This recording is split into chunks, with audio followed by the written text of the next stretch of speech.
Hello everyone, and good morning. This is your host, ichino-ani.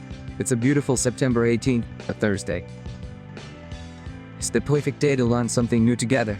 Today, in our trending articles from the archive, we're going to look at a super interesting topic, the new world of human-computer interaction. It's all about how we learn to trust our AI helpers. The title is Evolution of Programmers. Trust in Generative AI Programming Assistants. The curl is Receive or receive. That's a bit of a mouthful, isn't it? So let's break it down, class. Imagine you have a new robot friend who helps you with your homework. At first, you might think, wow, this is amazing. But what if it sometimes gives you the wrong answer? You might start to not trust it so much. Or maybe you trust it too much and turn in homework with mistakes. This is a big problem for computer programmers too. They have AI assistants like GitHub Copilot that help them write computer code. But researchers in this paper wanted to know, how does a programmer's trust in these AI helpers change over time? No, if you trust the AI too much, you might accidentally use bad or insecure code it suggests. But if you don't trust it enough, you miss out on a tool that could make your job easier and more fun. It's a tricky balance, isn't it? So, how did they figure this out? Well, they did an experiment with 71 university students. They're almost ready to become professional programmers. First, they gave the students a one-hour class on GitHub Copilot. They learned a little bit about how it works and got to try it out in a small task.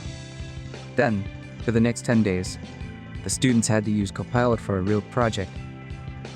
Adding a new feature to a big, complicated program. The researchers checked in on the students' trust levels before the class, after the class, and after the big project. Okay, so what did they find out? This is the really cool part.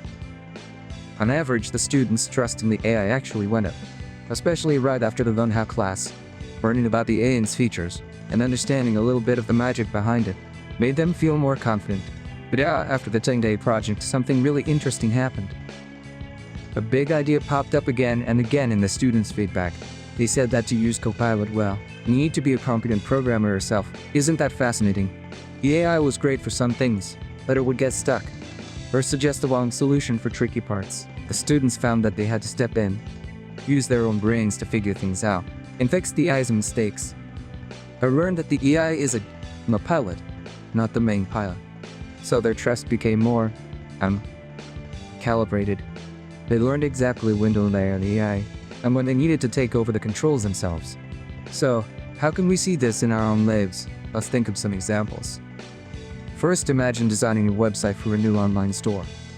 An AI could suggest a beautiful layout in seconds. But if the designer trusts the AI completely, or might not notice that the button is hard for elderly people to see, or that someone using a screen reader can't navigate the page. A smart designer, like the students in the study, would use the AI for ideas, but then use their own expertise to test and make sure the website is easy for everyone to use. They don't blindly trust the machine. Second, let's think about virtual reality, or VR, for training doctors. A student surgeon could be in a VR simulation, with an AI assistant guiding them. The AI might say, make an incision here. But what if the AI is slightly off?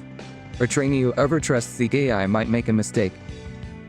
This research shows why it's so important for doctors to learn the fundamentals, so they can question the AI and say, wait, that doesn't seem right. AI is a tool to help them learn, not a replacement for their own knowledge. And for a third one, how about accessibility technology?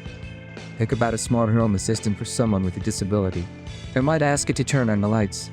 But if the AI misunderstands and turns off the life support machine, that's a disaster. The key lesson from the paper is that the AI needs a competent human to supervise it. This means for very important tasks, we either need a human expert watching over the AI, or the AI needs to be designed with many safety features, so it can't make dangerous mistakes. So in the end, the paper gives some great advice for teachers. It says we need to let students use these AI tools on challenging projects so they can learn their limits.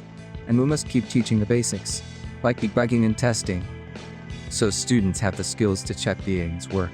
It's not about just using a magical tool. It's about learning how to work together with the tool, like a team. What a wonderful lesson for all of us. Technology is here to help, but our own knowledge and judgment are more important than ever. That's all the time we have for today. Join me next time for another exciting paper. Bye-bye, everyone.